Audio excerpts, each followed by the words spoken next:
Okay, today in our continuing series on how to value a firearm, I dug out my personal Smith & Wesson Model 1917 revolver. I laid it out this way so you can see a couple of important features. First off, it'll stay with the U.S. property stamp should be right here on the butt. If it's a military style revolver, you should have a lanyard loop or lanyard ring right here on the butt, and you should have a serial number right here. You should also have smooth wood grips. Those are all features of a military 1917 revolver. Now, let me zoom out here a little bit so you get the full effect.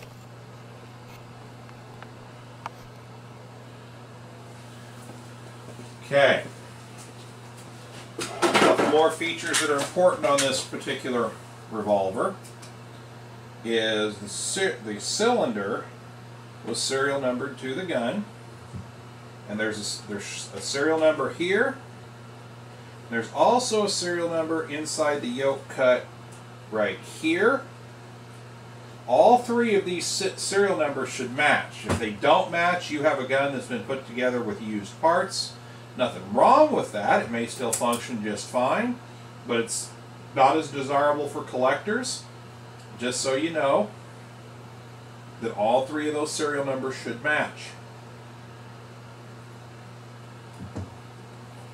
If you look, you do have the smooth wood grips. You'll notice you have the blue really thin right back here on the back of the frame.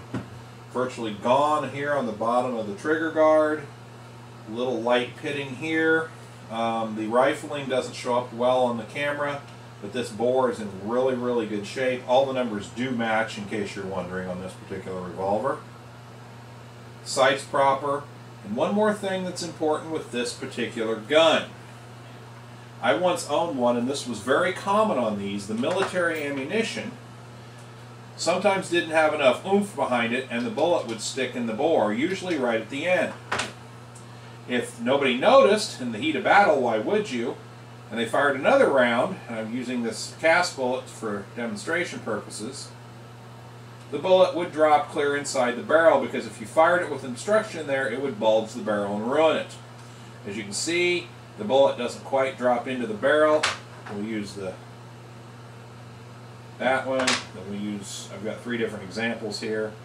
So you can see those bullets do not enter into the barrel. The one I had, the casing would enter right up to about there.